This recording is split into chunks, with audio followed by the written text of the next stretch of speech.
जय हिंद दोस्तों। संवैधानिक विकास का इतिहास। पिछली क्लास में हमने 1773 का अधिनियम देखा था, चट रेगुलेटिंग एक्ट।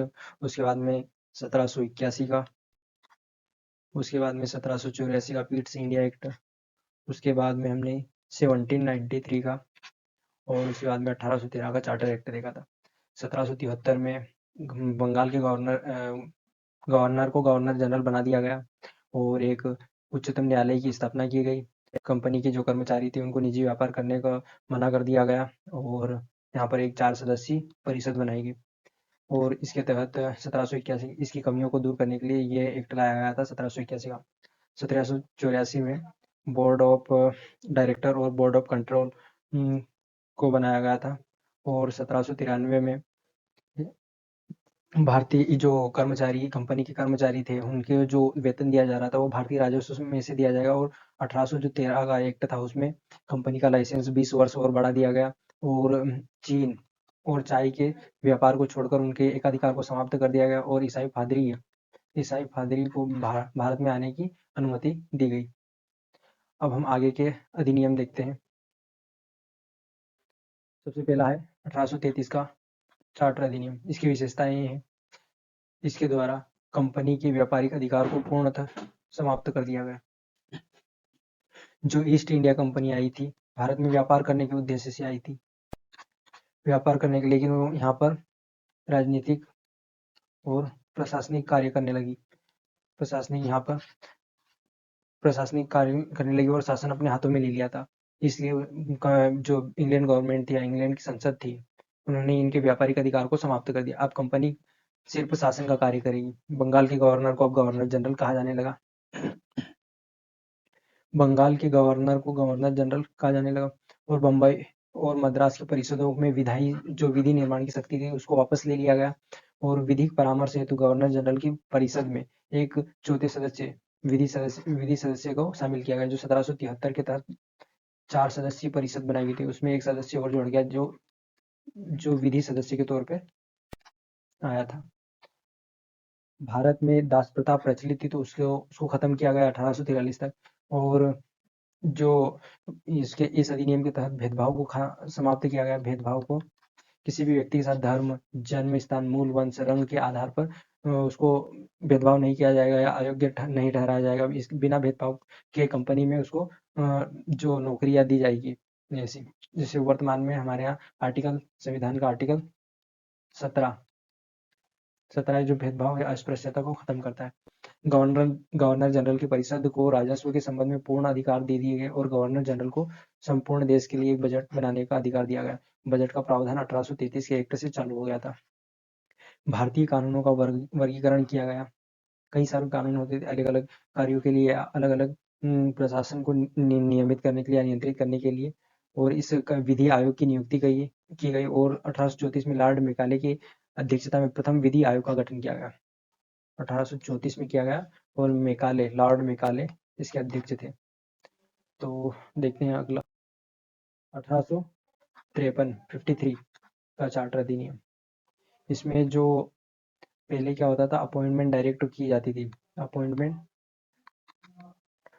डायरेक्ट की जाती, लेकिन इस अधिनियम के द्वारा अब अपॉइंटमेंट या भर्ती के लिए परीक्षा ली जाएगी और परीक्षा के आधार पर नियुक्ति या भर्ती करने की प्रक्रिया की गई। और 1854 में मेकाले समिति की नियुक्ति की गई। इस अधिनियम के द्वारा गवर्नर जनरल की विधायी और प्रशासनिक कार्यों को अलग अलग कर दिया। विधायी जो विधि निर्माण या कानून बनाने का कार्य करता है, और प्रशासनिक कार्य उन कानूनों को लागू करना। और इसके तहत परिषद में 6 नए पार्षद जोड़े गए जिन्हें विधान पार्षद कहा गया।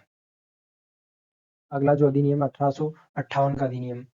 इस अधिनियम के आने से पहले भारत में 1857 की क्रांति हो चुकी थी।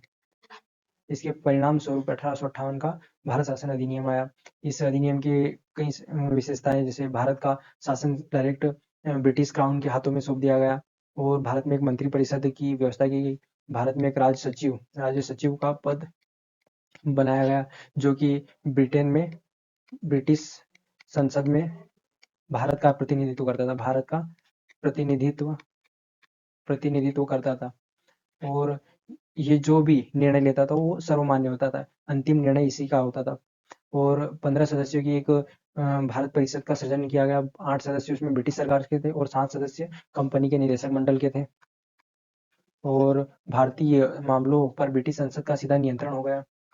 मुगल सम्राट का जो पद समाप्त कर अंतिम मुगल सम्राट बहादुर शाह जफर द्वितीय।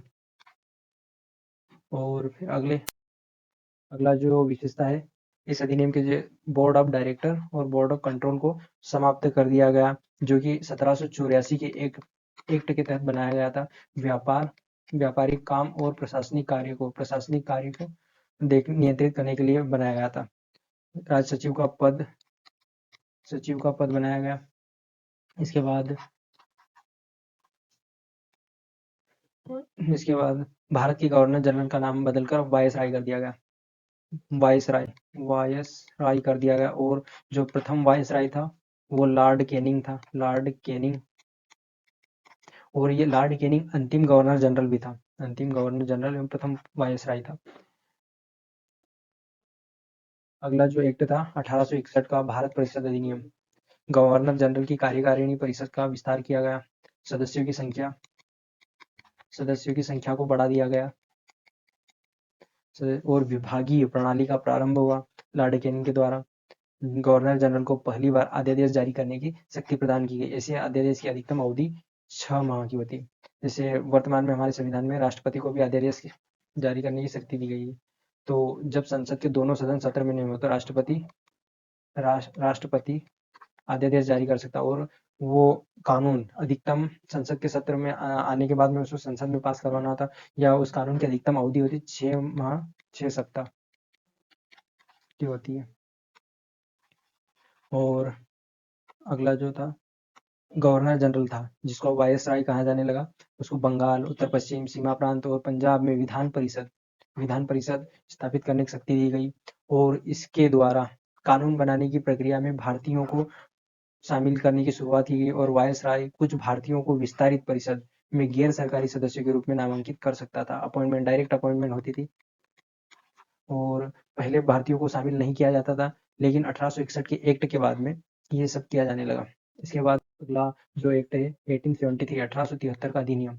इस अधिनियम द्वारा यह उपबंध किया गया कि ईस्ट इंडिया कंपनी को किसी भी समय भंग किया जा सकता, क्योंकि कंपनी में भ्रष्टाचार बढ़ रहा था। वो उसकी कार्य क्षमता सही नहीं हो रही थी। और इसलिए जो ब्रिटिश संसद है उन्होंने निर्णय लिया कि कंपनी को भंग किया जा सकता है। और 1 जनवरी 1884 को ईस्ट इंडिया कंपनी को औपचारिक रूप से भंग कर दिया गया। इसके बाद आया शाही उपाधि अधिनियम 1876 का आया। इस अधिनियम के द्वारा क्या किया गया कि महारानी विक्टोरिया को भारत की साम्राज्ञी क्वीन घोषित कर दिया गया। और इस अधिनियम के द्वारा गवर्नर जनरल की केंद्रीय कार्यकारिणी में 6ठे सदस्य की नियुक्ति कर उसे लोक निर्माण विभाग का कार्य सौंपा। इसके बाद अगला जो अधिनियम है 1892 का भारत परिषद अधिनियम। इस अधिनियम की मुख्य विशेषता है कि अप्रत्यक्ष चुनाव प्रणाली का शुरुआत है। जैसे हमारे यहाँ राष्ट्रपति के चुनाव अप्रत्यक्ष तरीके से होते। हम लोग विधायक सांसद को चुनते हैं, ये लोग आगे राष्ट्रपति को चुनते हैं, इसलिए ये चुनाव अप्रत्यक्ष होता है। इसके द्वारा राजस्व व्यय अथवा बजट पर बहस करने की प्रश्न पूछने की शक्ति दी गई। इससे पहले बजट पर प्रश्न नहीं पूछा जा सकता था। जो परिषद में जो सदस्य होते थे, जिन भारतीयों की नियुक्ति होती थी, उनको क्वेश्चन पूछने का अधिकार नहीं था। लेकिन 1892 के अधिनियम के तहत ये प्रश्न पूछने का शक्ति दी गया, मौका दिया गया। तो आज की क्लास यहीं खत्म करते हैं और अगला अधिनियम अगली क्लास में देखते हैं। आई होप आपको वीडियो अच्छा लगा हो। धन्यवाद।